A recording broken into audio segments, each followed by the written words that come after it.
Il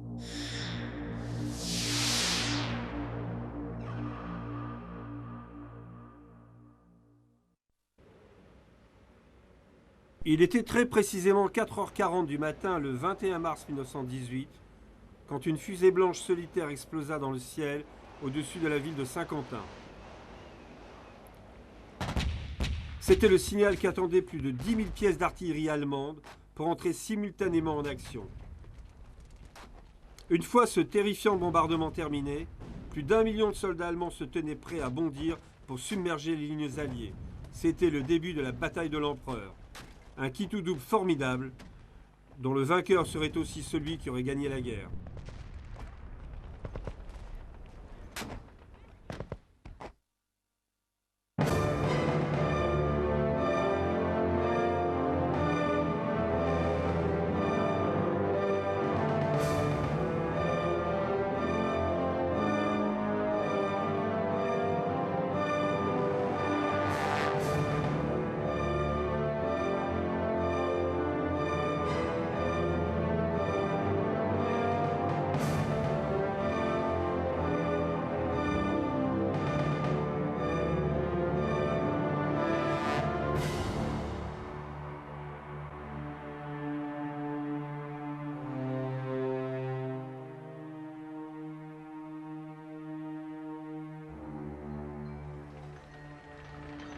En 1918, il était clair que la nation allemande ne pouvait plus supporter une autre année de guerre défensive.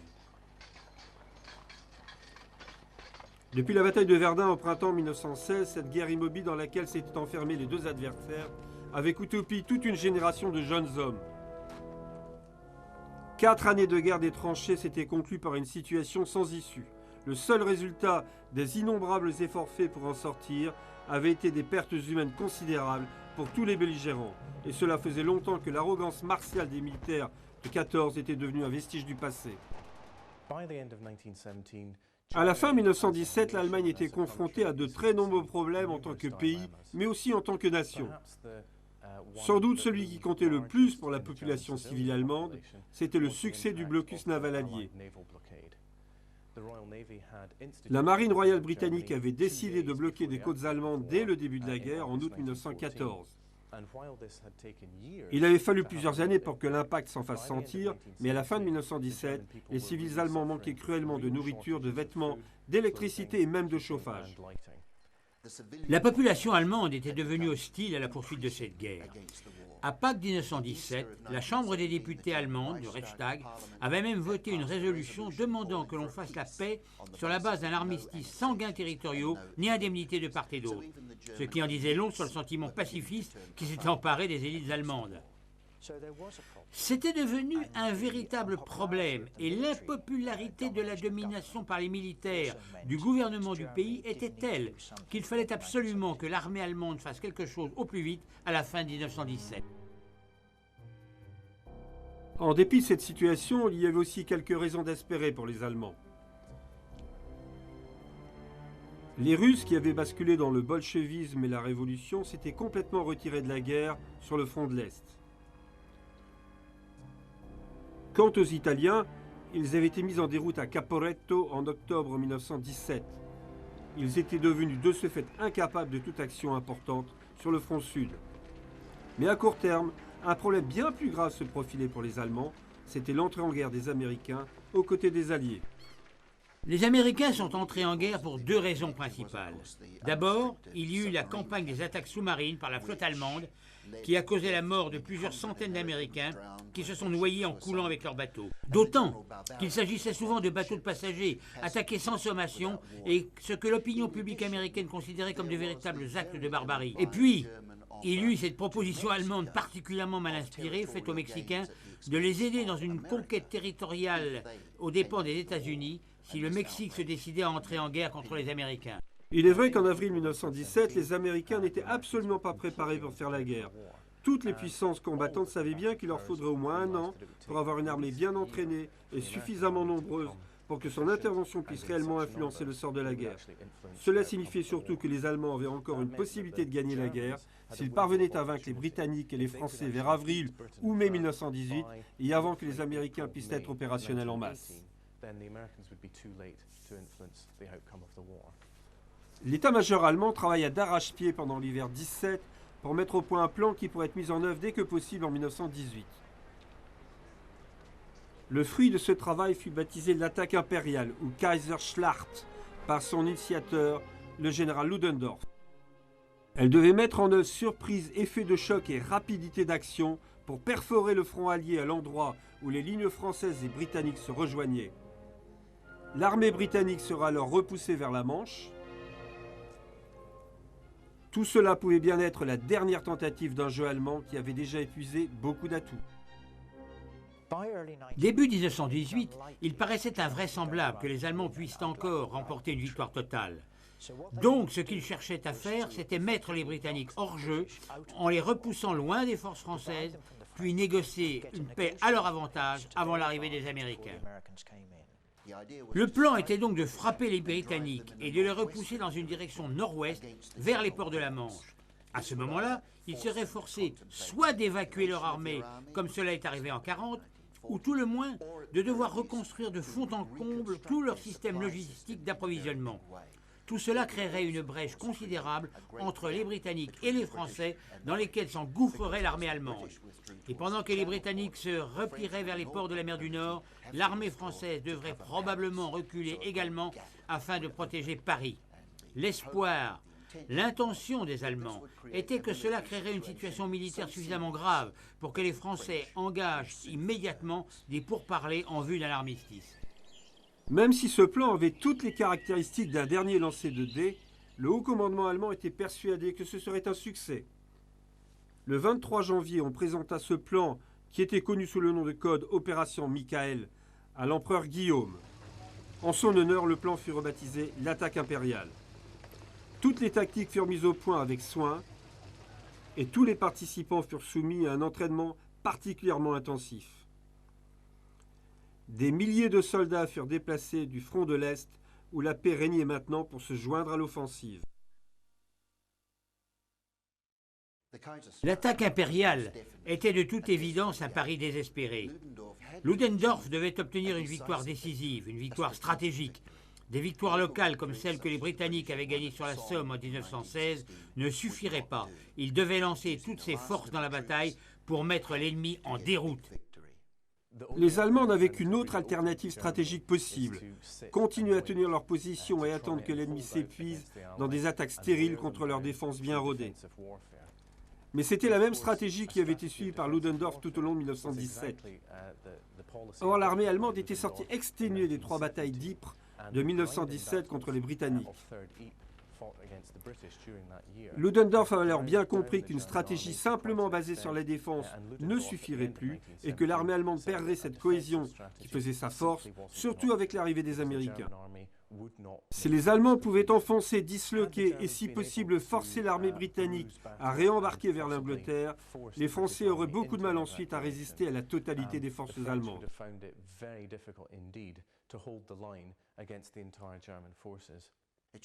On doit se souvenir que l'armée française était elle-même dans une situation délicate.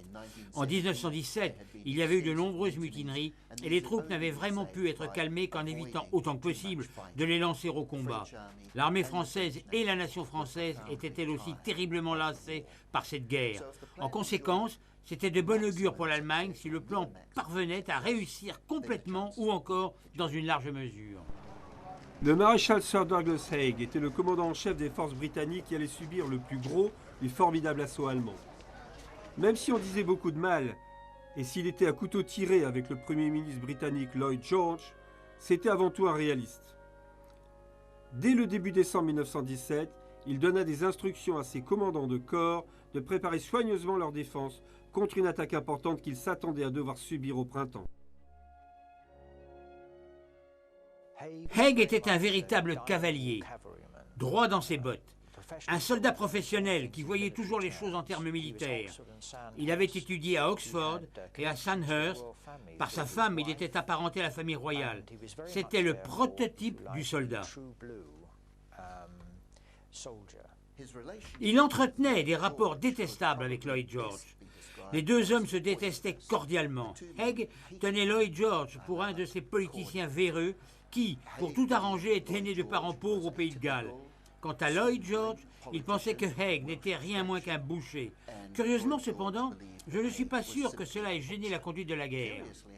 Ils avaient besoin l'un de l'autre. Lloyd George aurait bien volontiers limogé Haig s'il n'avait pu le remplacer par quelqu'un d'aussi capable que lui. Mais il n'avait personne, et il lui a bien fallu composer.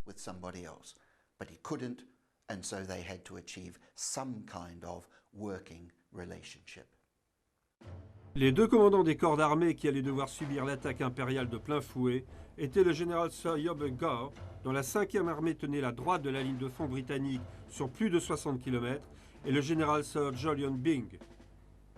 Celui-ci commandait la 3e armée qui défendait un front de 47 km au sud d'Arras, et notamment le saillant de Fléquières, qui était particulièrement vulnérable. Le commandement britannique avait préparé ce qui a été décrit comme une défense élastique en profondeur. La défense élastique en profondeur était une technique qui avait été mise au point par les Allemands en 1916 et 1917. Quand les Britanniques et les Français les attaquaient, on s'est aperçu qu'avec une forte préparation d'artillerie, la première ligne de front, la seconde aussi, et même parfois la 3e, pouvaient être prises parce qu'elles étaient complètement anéanties par le bombardement de l'artillerie. La réponse logique était donc d'affaiblir les premières lignes et de réduire de ce fait les pertes humaines. Et au contraire, de renforcer considérablement la défense à l'arrière sur plusieurs kilomètres.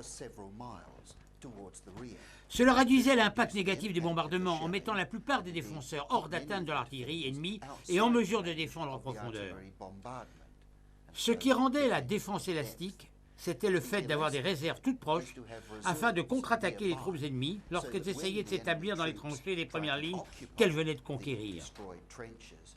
En fait, vous leur permettiez de conquérir un certain territoire et puis vous les rejetiez par une contre-attaque immédiate, comme un effet d'élastique.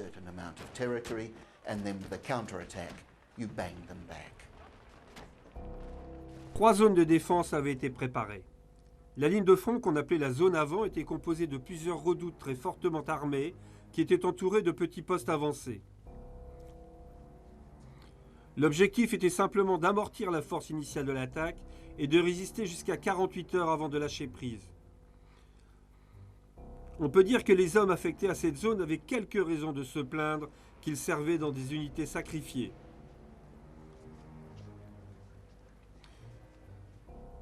Puis il y avait la zone dite de bataille. C'est là que se trouvait le gros des troupes, les positions défensives les plus solides et la majeure partie de l'artillerie. Plus loin derrière, il y avait la zone arrière qui était une 3e organisation défensive pour le cas où la zone de bataille viendrait à tomber. Malheureusement, le manque de temps et d'hommes disponibles ne permit pas d'aller aussi loin qu'on aurait voulu dans les travaux effectués. Dans tous les secteurs, la préparation de la zone arrière avait à peine commencé. De plus, la 5e armée de Gare venait de reprendre la défense d'une longue section du front. Elle remplaçait un corps d'armée français envoyé au repos, et les installations défensives qu'elle trouva étaient pour le moins très insuffisantes. On a énormément critiqué le comportement du corps d'armée de Gough pendant l'attaque impériale. Il déclara plus tard qu'il aurait fallu avoir une baguette magique pour parvenir à préparer comme il le fallait les défenses dont il avait besoin dans le peu de semaines dont il avait disposé. Il a calculé par exemple qu'il aurait dû disposer de plus de 500 km de tranchées et de fils de fer barbelés dans sa zone de bataille pour être efficace. Il aurait fallu quasiment 6 mois pour que les soldats du génie puissent enterrer toutes les lignes téléphoniques et les systèmes de communication afin de les protéger des coups de l'artillerie allemande. Le problème était encore compliqué par la mise en place d'une réorganisation importante de l'armée britannique. On manquait de troupes fraîches à envoyer en France. Haig s'est donc vu contraint de supprimer un bataillon sur 4 et de regrouper les hommes disponibles pour constituer des réserves. En bref, 3 bataillons devaient maintenant faire face à ce qui avait été planifié pour 4. Les Allemands, par contre, n'avaient pas ce genre de problème, grâce aux hommes revenus du front russe.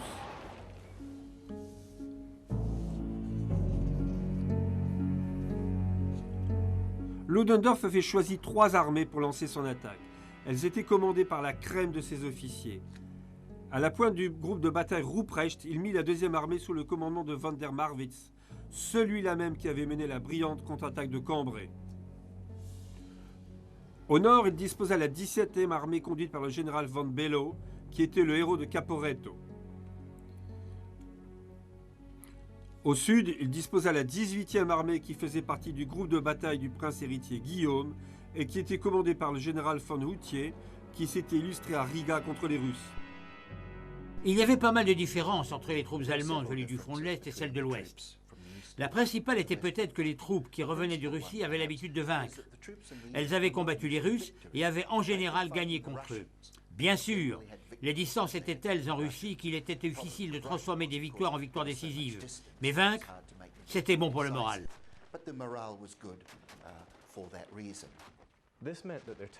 Et cela signifie aussi qu'elles n'étaient probablement pas préparées pour être engagées dans des combats sur le front de l'Ouest, là où les batailles réclamaient une endurance soutenue. C'était quelque chose que les troupes de l'Est n'avaient jamais connu au cours de ces 3 dernières années. Il y avait donc un déséquilibre au niveau du moral.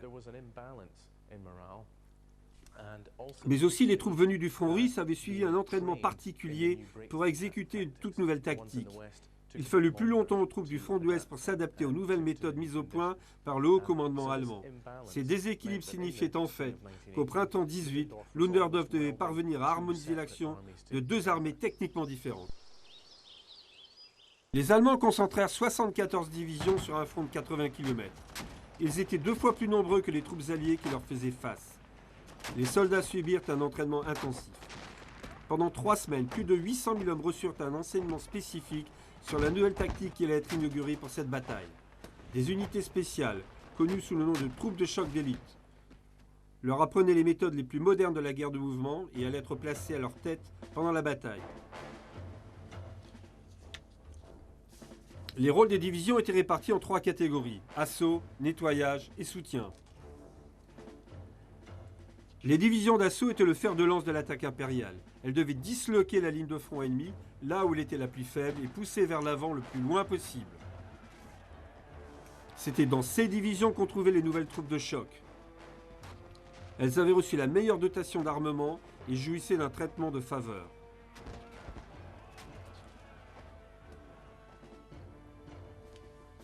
Les divisions chargées du nettoyage devaient les suivre de près afin d'anéantir toutes les poches de résistance, et elles étaient très bien équipées elles aussi. Enfin, le rôle des divisions de soutien se résumait à tenir la ligne de front. Leur équipement avait été réduit au strict minimum, au bénéfice des divisions d'assaut et de nettoyage. Les tactiques de l'armée allemande avaient bien sûr évolué pendant ces 3 dernières années, sur le front de l'Est comme sur le front de l'Ouest. C'est à la bataille de Riga en août 1917 qu'on a réellement pu se rendre compte de l'importance de cette évolution.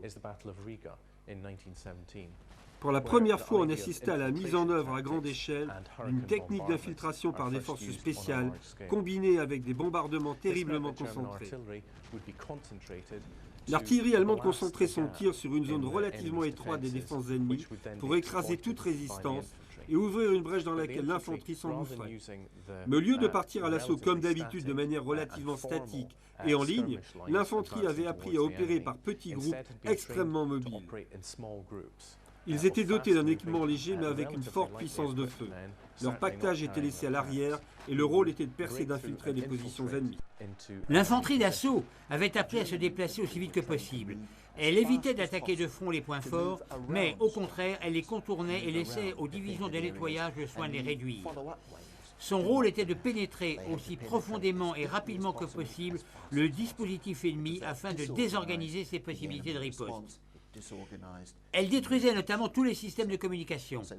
La rapidité de mouvement primait tout et, au lieu du lourd pactage du fantassin traditionnel, les soldats emportaient de nombreuses grenades, des armes automatiques légères, des mitrailleuses, bref, une énorme puissance de feu pour des troupes capables de se déplacer rapidement.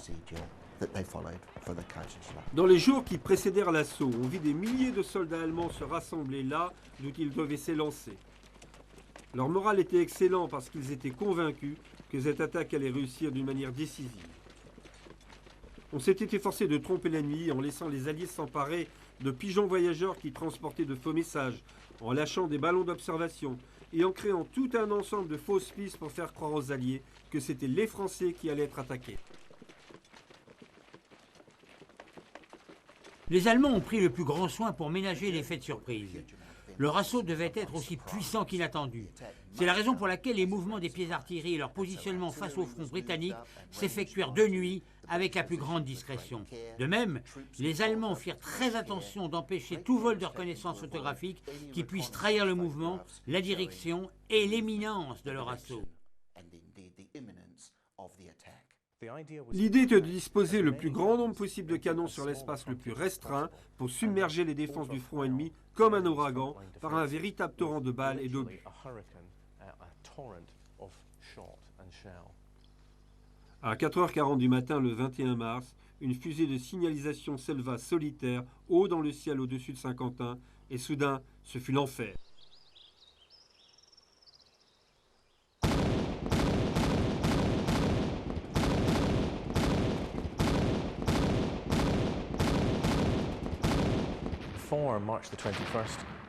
L'artillerie allemande avait réussi à rassembler pour l'attaque du 21 mars ce qu'on appela le marteau-pilon de Ludendorff. 6477 canons avaient été disposés sur un front de 60 km. Cela signifie qu'à partir du commencement du bombardement, c'est 1,5 million d'obus qui s'abattirent en moins de 4 heures sur les défenses avancées de l'armée britannique. Une avalanche inimaginable d'obus et de projectiles. Les Allemands ont comme ratissé d'avant en arrière, puis d'arrière en avant, avec leurs obus, tout le secteur qu'ils attaquaient, des lignes avancées jusqu'au quartier général de commandement, à l'arrière, en passant par les positions de réserve. Ils ont tenté de détruire les systèmes de communication, les postes de commandement, ainsi que toutes les installations défensives du secteur. Ils ont utilisé leurs mortiers lourds pour anéantir les barrages de fils barbelés et les tranchées. C'était une nouvelle manière d'utiliser l'artillerie, très intense mais brève, avec l'intention d'assommer les défenseurs plutôt que de les tuer. L'objectif était simple, le bombardement devait créer un tel effet de choc, de désorientation et de confusion que les Britanniques ne seraient plus capables de résister à l'assaut des troupes allemandes. Pour y contribuer un peu plus, 80% des obus qui furent tirés contenaient des gaz asphyxiants. C'était une attaque chimique à une échelle jamais atteinte jusqu'alors. Il s'agissait principalement de gaz phosgène qui se dispersaient rapidement pour ne pas gêner la progression des divisions d'assaut allemandes qui devaient se lancer en avant dès la fin du bombardement.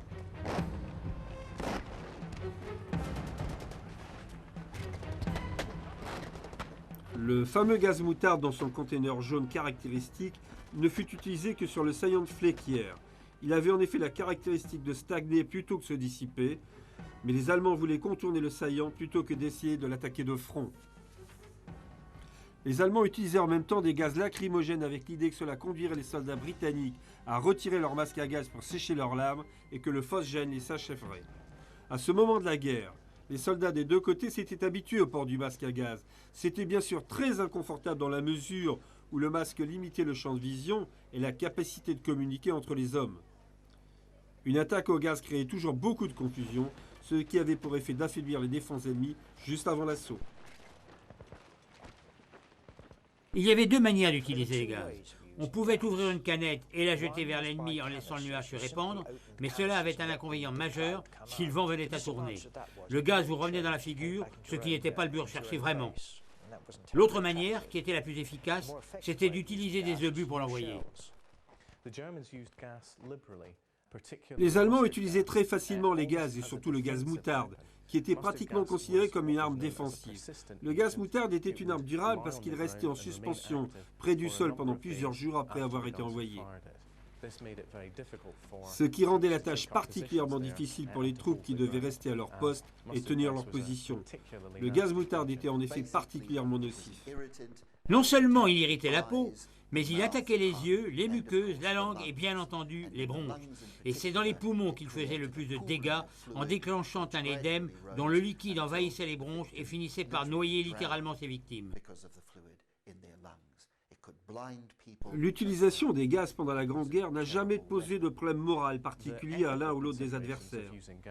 Ils y ont simplement vu une nouvelle arme efficace et quand bien même y eut-il quelques protestations émises quand les Allemands ont inauguré l'utilisation des gaz à hype en 1915, dès 1916, on les utilisait en grande quantité sans arrière-pensée et des deux côtés.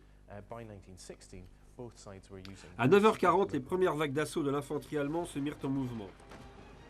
Après un bombardement d'artillerie aussi terrifiant, et grâce à l'épaisse fumée qui avait envahi le champ de bataille, sa progression fut rapide.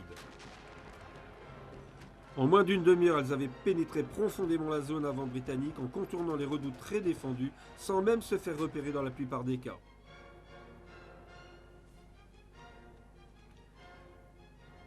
La deuxième vague d'attaque suivait à 100 mètres et encercla les redoutes en les attaquant par tous les côtés. En moins de 90 minutes de combat, la plupart des redoutes britanniques tombèrent aux mains des Allemands, alors qu'elles avaient été conçues pour tenir au moins 2 jours entiers.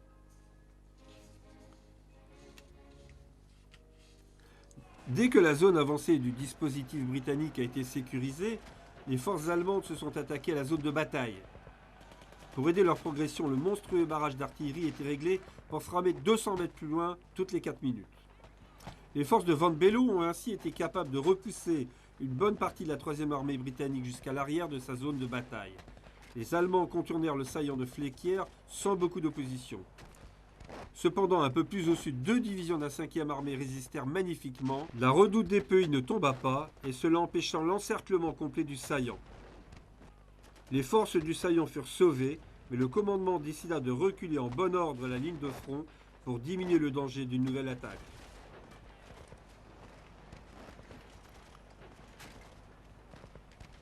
Plus au sud encore, la 16e division de Gao avait été repoussée tout à l'arrière de sa zone de bataille.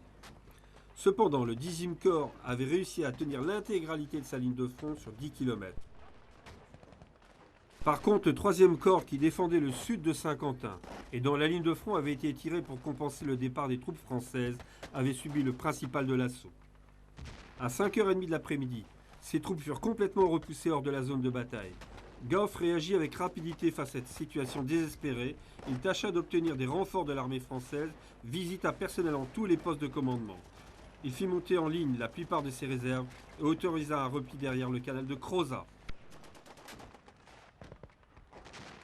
Pendant ce temps-là, Haig était tenu parfaitement au courant de ce qui se passait. Quand il s'aperçut que les intentions allemandes étaient de repousser les Britanniques vers le nord, il décida que la 5e armée perdrait peu de sa valeur stratégique si on la déplaçait vers l'ouest, tout en gardant bien sûr un contact étroit avec l'armée française.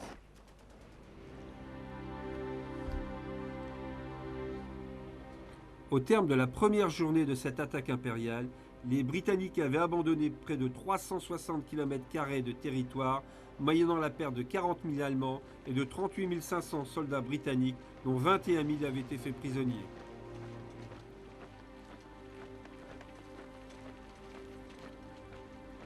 On donna un jour de congé aux écoliers allemands et les cloches sonnèrent à travers tout le pays. C'était une victoire remarquable. Au terme de la première journée, les Allemands avaient réussi contre la 5e armée britannique, la plus importante pénétration jamais accomplie en un seul jour pendant la Première Guerre mondiale. C'était un succès stupéfiant. La 5e armée de Gauff n'avait été pratiquement rejetée de sa zone défensive, presque au-delà du secteur de défense élastique en profondeur.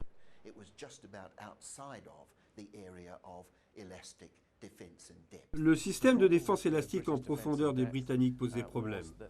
On n'avait pas anticipé la férocité de l'attaque allemande qui avait pu s'enfoncer par endroits de plus de 10 km jusqu'à atteindre les positions de tir de l'artillerie britannique.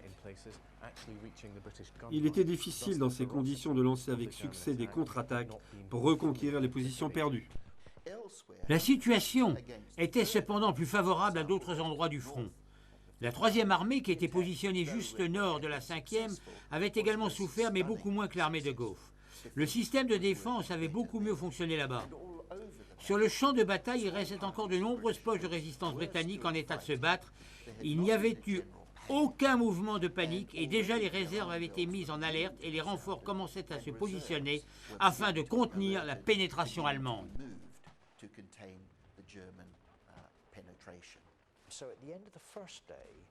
À la fin de cette première journée, l'avancée allemande était indéniable. Mais c'était presque un match nul. En effet, les Allemands n'avaient pas complètement réussi la pénétration espérée parce que le verrou britannique, même affaibli, restait en place et que l'attaque allemande avait été freinée. Bien sûr, la percée vers le sud était impressionnante, mais la 3e armée tenait fermement ses positions et pourrait menacer les forces allemandes sur leur flanc droit si elles persistaient à vouloir avancer trop vite. Pendant les 2 jours qui suivirent, on assista effectivement à une poursuite de l'avance allemande vers le sud, où la 5e armée de Gauff s'efforçait de battre en retraite en bon ordre.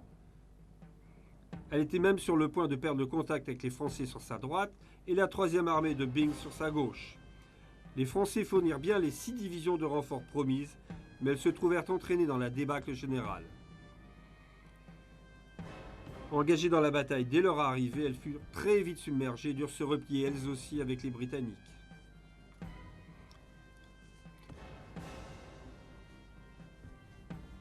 Par contre, la situation de la 3e armée se stabilisa.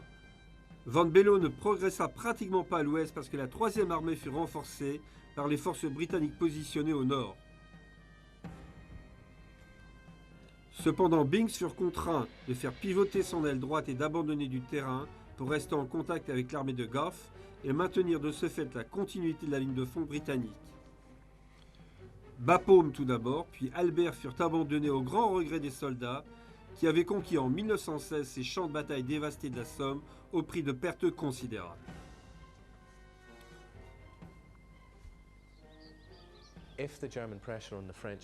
Il y avait un véritable danger, celui de voir la pression allemande sur l'armée française croître au point d'ouvrir une brèche entre les armées britanniques et françaises. Les Allemands auraient pu alors l'exploiter en s'engouffrant dans cette brèche pour prendre à revers le flanc britannique.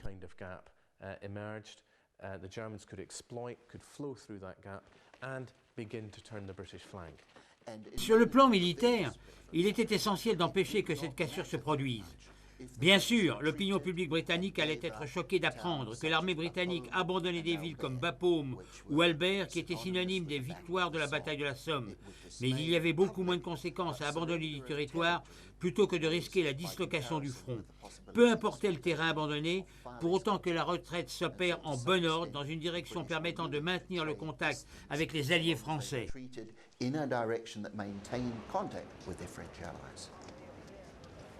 Pendant ce temps, on avait travaillé dur à l'arrière des forces britanniques. Une foule de soldats avait rapidement construit de nouvelles tranchées et des positions protégées. L'armée en retraite parvenait dans un secteur où il attendait des armes, des munitions, des vivres et surtout des renforts de troupes qui arrivaient d'Angleterre au rythme de 10 000 hommes par jour.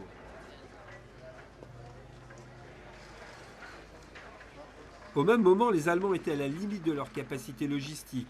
L'artillerie n'arrivait plus à suivre les progrès d'infanterie et les soldats exténués commençaient à manquer de tout et même de nourriture.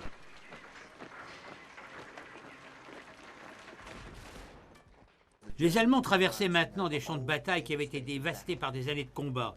Ils devaient progresser dans de vastes étendues encombrées d'épaves rouillées, d'anciennes tranchées et de trous de but. C'était pénible, très fatigant, et il était presque impossible à leurs colonnes de ravitaillement d'aller assez vite pour les suivre.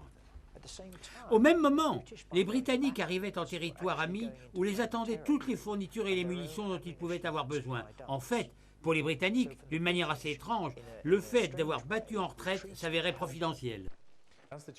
Dans leur avance, les soldats allemands trouvèrent des dépôts de fournitures et de vivres qui avaient été abandonnés dans le chaos de la défaite.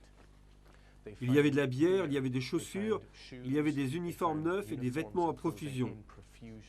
Et comme cela faisait des années que les soldats allemands n'avaient plus vu autant de matériel de nourriture et d'équipement, il n'est pas vraiment surprenant que les troupes d'assaut allemandes aient commencé par boire comme des trous au point de causer de véritables problèmes de discipline. Certains allèrent même jusqu'à perdre le moral en pensant qu'ils ne gagneraient jamais la guerre contre des ennemis aussi bien équipés. Il y eut probablement un certain nombre de cas comme cela, mais cela fait partie des bonnes histoires qu'on aime à se répéter entre copains.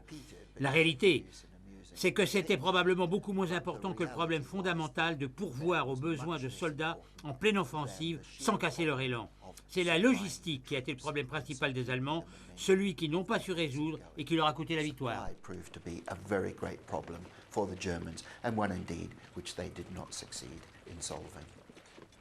Pendant que la guerre faisait rage dans les tranchées au milieu des ruines fumantes, un nouveau champ de bataille s'était créé dans les airs.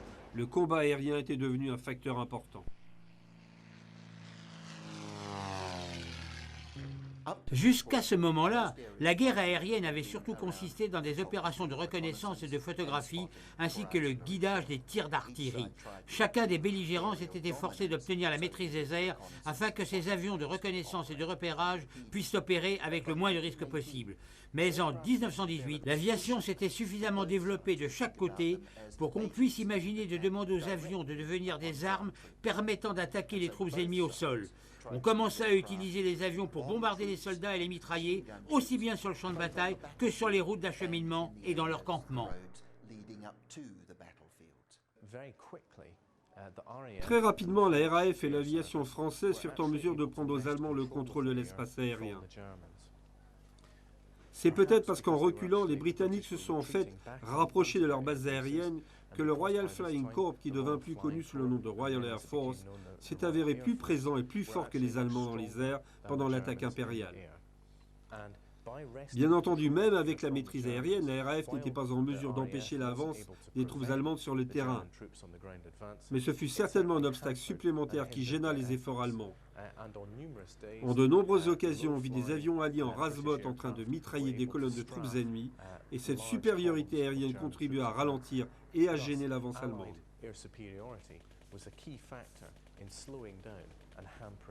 La fatigue de la bataille commençait à se faire sentir chez le général Ludendorff.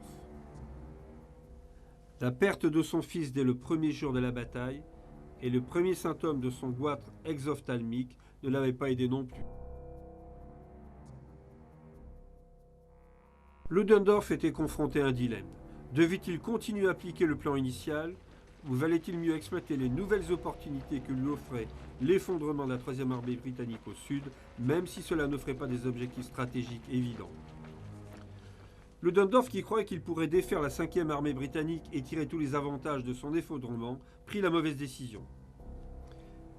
Il divisa la force de son attaque en continuant son action contre la 3e armée avec pour objectif la prise de la ville d'Arras.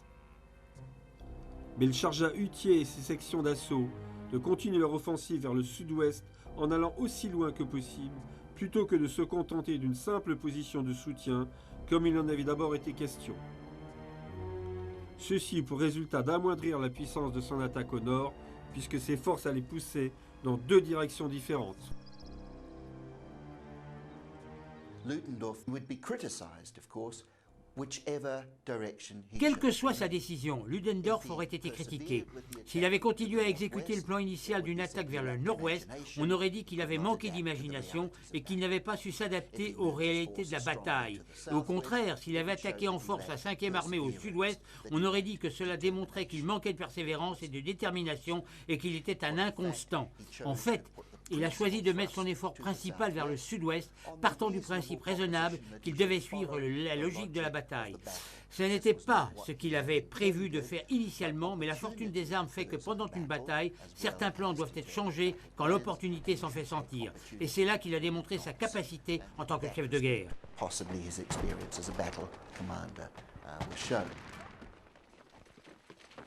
Mais c'est à ce moment-là que les Français commencèrent à renforcer la 5e armée qui avait tellement souffert. À la fin du mois de mars, ils avaient remplacé les hommes de Gauss sur la quasi-totalité de la ligne de front qu'ils défendaient. La brigade sud-africaine forte de 3000 hommes s'était battue de façon magnifique pendant 8 heures contre 2 divisions allemandes qui totalisaient 18 000 soldats. Seule une centaine de Sud-Africains survécurent à cet affrontement et furent faits prisonniers. Le 2e régiment du Middlesex défendit le pont de Brie pendant 12 heures, au prix de pertes représentant 75% de son effectif. C'est à ce moment peu favorable que Haig rencontra son équivalent français, le général Pétain. À la grande surprise de Haig, Pétain suggéra que les 2 forces se divisent pour permettre aux Français de se concentrer sur la défense de Paris. Il semblait que Pétain avait perdu tout espoir et qu'il était sur le point d'avoir une dépression nerveuse.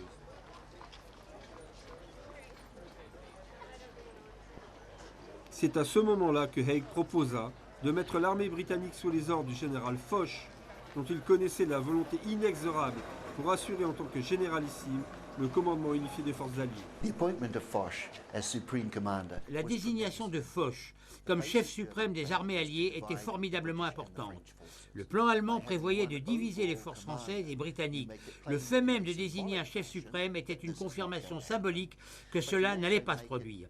Mais cela avait aussi l'intérêt pratique d'une véritable coordination pour la mise à disposition des renforts, la coordination stratégique et la mise en œuvre de tout ce qui devait assurer que cette division n'aurait pas lieu. Il aurait été impensable de désigner quelqu'un d'autre qu'un Français pour diriger une guerre qui se déroulait sur le sol national. Le choix était donc entre Foch et Pétain avait confié à Haig qu'il pensait que l'armée britannique allait être battue et que si Haig était battu, il y avait toutes les chances pour que les Français soient également défaits. Foch s'était levé et avait déclaré « Pas question, je vais gagner cette bataille ». En donnant leur accord à la désignation d'un Français comme généralissime, les Britanniques démontraient aux Français qu'ils étaient suffisamment impliqués dans cette guerre pour accepter de confier les forces britanniques au commandement d'un Français. C'était une manière de regonfler la confiance française dans l'implication réelle des Britanniques à un moment où, des deux côtés, on se posait la question de l'engagement de l'autre à continuer la guerre. Au soir du 27 mars, l'avance allemande s'était considérablement ralentie. L'épuisement de 6 jours de combat continuels commençait à se faire sentir. Malgré cela, Ludendorff décida de continuer à attaquer en adaptant une fois encore son plan stratégique aux opportunités qui se présentaient. En fait, la grande stratégie d'origine était maintenant devenue secondaire au profit d'actions tactiques d'envergure beaucoup plus limitées.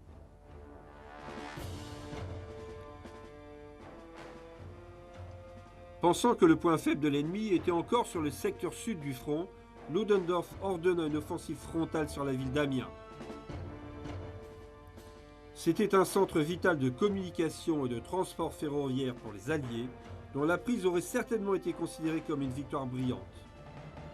En réalité, c'était une diversion coûteuse à la fois en termes de pertes humaines et de munitions, à un moment même où devait commencer l'offensive planifiée de longue date contre le centre de l'armée britannique à Arras. Ludendorff avait essayé sans succès de mettre en déroute les Britanniques dans la partie centrale de leur dispositif tenu par la 3e armée. Les Britanniques n'avaient pas cédé un pouce et considéraient que la situation militaire était suffisamment sûre pour inviter le roi à visiter en personne l'armée de Byng dès le 29 mars.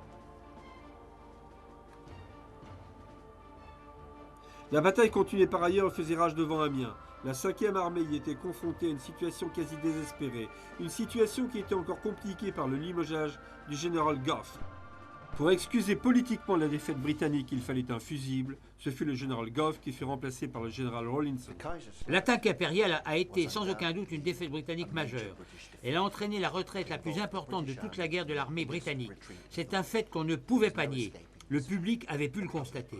On ne pouvait donc y échapper. Quelqu'un devait prendre la responsabilité de ce désastre majeur. Il ne pouvait être question de prétendre que rien de tout cela était arrivé et de continuer comme si de rien n'était.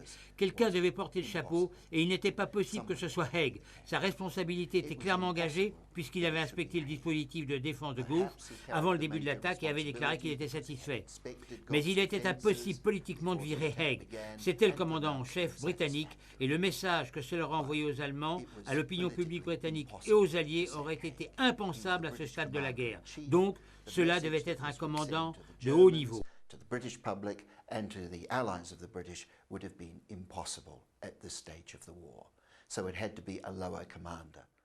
Bien plus tard, Haig a confié qu'il était évident qu'à ce moment-là, il fallait que quelqu'un porte le chapeau. Et il a admis bien volontiers que cela ne pouvait être que lui ou Gough.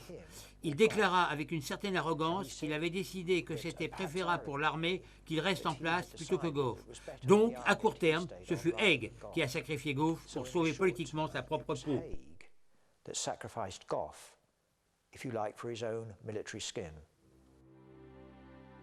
Rawlinson, héritant en tout et pour tout de 6 divisions encore en état de combattre, plus 4 en cours de constitution.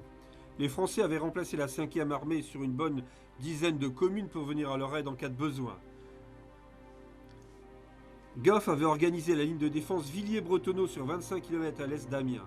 Elle était défendue par une sorte de brigade internationale dépenaillée, plus connue sous le nom de bande de Carey. Commandé par le major général George Carey, ce détachement improvisé regroupait des Américains du génie et des Britanniques spécialistes des communications. Son rôle était de protéger la ville.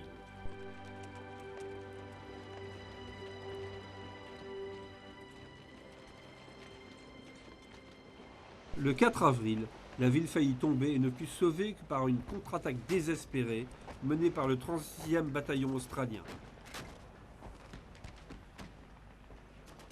Malgré cela, l'artillerie britannique commença à se retirer. Un groupe composé d'Australiens et de troupes britanniques de réserve décida de résister sous le commandement du colonel G. Milne. Ils réussirent à repousser la 9e division bavaroise, pourtant beaucoup plus nombreuse, et cela ramena l'espoir chez les troupes alliées qui lancèrent de nouvelles contre-attaques. Ludendorff demanda à la 2e armée allemande de Marwitz de tenter une dernière attaque le 5 avril. Bien que ses troupes soient épuisées, l'assaut eut lieu avec l'aide d'un bombardement de munitions chimiques par l'artillerie et l'assistance des troupes spéciales. Le combat fut aussi féroce que d'habitude. Mais une fois encore, le front allié résista avec l'aide d'un certain nombre de troupes des colonies britanniques. Le soir venu, il était clair que l'offensive s'avérait un échec et Ludendorff ordonna l'arrêt des attaques. L'attaque impériale prit fin au 15e jour. Comme Ludendorff lui-même l'a déclaré, la résistance de l'ennemi était au-delà de toute notre puissance. Mais quel en fut le prix? Les Britanniques ont perdu 178 000 hommes, dont 70 000 étaient des prisonniers de guerre. Les pertes quotidiennes ont été 3 fois plus élevées que celles des batailles de la Somme. La 5e armée a souffert beaucoup plus que la 3e armée, et 3 de ses divisions ont perdu plus de 7 000 hommes. Les Français eux-mêmes ont été frappés durement, puisqu'ils ont perdu 77 000 hommes, dont 18 000 ont été faits prisonniers.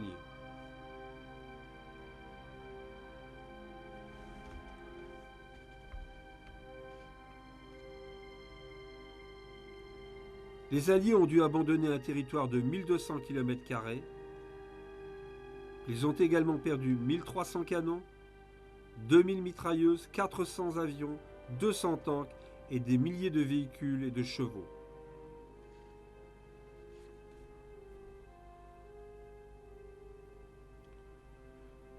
Cependant, les Allemands, eux, ont perdu 239 000 hommes.